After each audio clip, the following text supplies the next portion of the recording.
The very earliest films, from about 1896 in this country, on strips of celluloid, were all very short, so about a minute in running time. This was the amount of film that you could get in the camera at the time, and they were silent.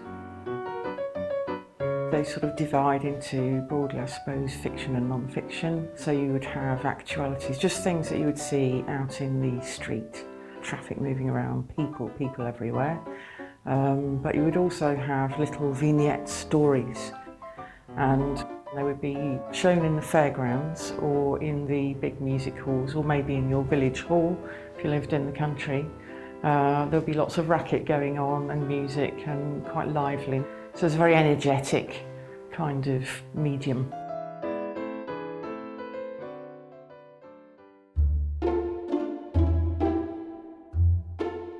Early films would have been seen by a big, general, largely working class as well audience. There were sort of posher, middle class entertainments as well. Even the royal family would sit down and watch early films. But mainly it was everybody, children in particular.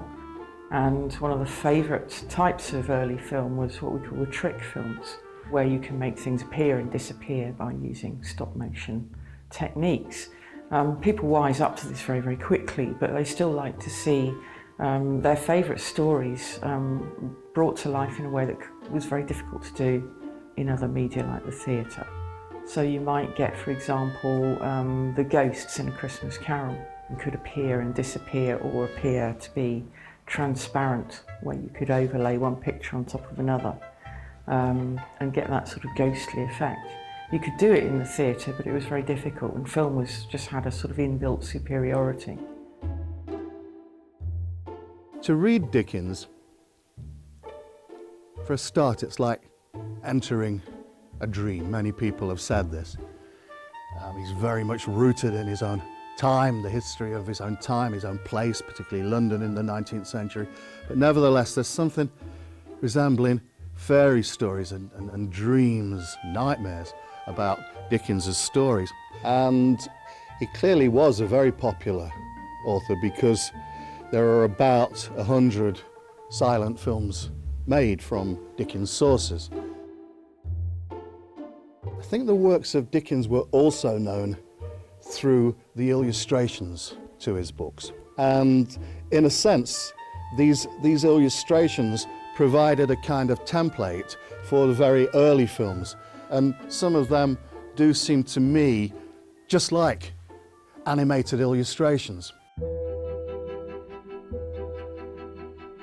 Perhaps one of the most interesting aspects of Dickens and silent film is not just the films that were made from his own books, but the influence of Dickens as a prose stylist on the developing language of cinema.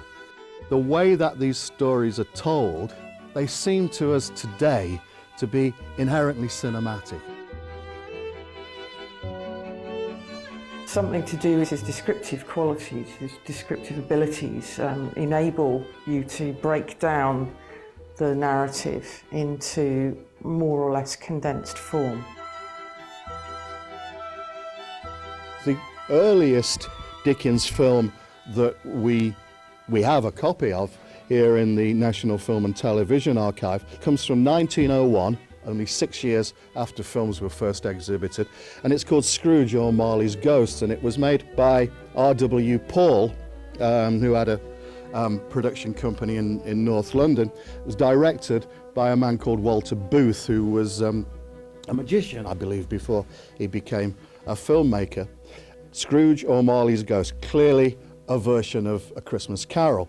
And what's so fascinating about this is that it's a series of tableaus, about a dozen tableaus, which are strung together in a narrative form, which is very unusual, I believe, for such an early period, 1901. And it's also connected by intertitles. So although Christmas Carol was a very familiar story, nevertheless you could watch this film without knowing that story and still see the narrative unfolding in front of you. Interestingly, they condense the three ghosts that we're familiar with, Christmas, past, present and future, into one ghost, Marley's ghost. And he appears as this sort of ghostly, spectral figure, something that people would have been familiar with from lantern shows and phantasmagorias, the sort of lovely effect where you project a figure onto smoke. So this would already have been quite familiar to people, but it's a very good adaptation. They managed to get a lot of story into a very short space of time.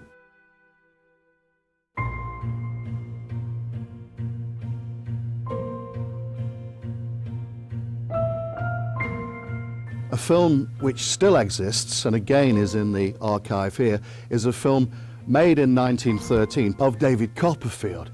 And that was made by Cecil Hepworth's company, and it was directed by Thomas Bentley. David Copperfield runs for about 70 minutes, well over an hour, and it takes on the scope of the whole book. It's got a good claim to be one of the first, if not the first, feature-length films made in Britain. And I think it's no accident, really, that a book of that length and that scope and that scale provides the source material for a feature film. I think the great thing about Dickens on film is that he creates such brilliant, easily identifiable, defined characters. They somehow sort of spilled out of the covers of his books and became part of the landscape, sort of a shorthand for certain kind of character traits. Everybody knows that Scrooge is a miser. Everybody knows that Oliver Twist is a little innocent boy. It's arguable, in fact, that most people are familiar with Dickens from film and TV and not actually from reading the books. Some of us do the books at school. We might have read one, maybe two of Dickens's novels complete. But we certainly have seen many more films and television adaptations.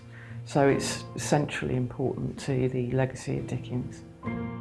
I think I'd like to say that all of these adaptations, whether it's in the silent era, whether in the sound or for television, they're always a version of Dickens. Dickens himself remains. Those books should be taken down off the shelf, opened up and read, because however well you think you know Fagin, however well you think you know Mr. Pickwick, you still need to return to the originals, the words on the page, because no film can ever capture Dickens in his fullness.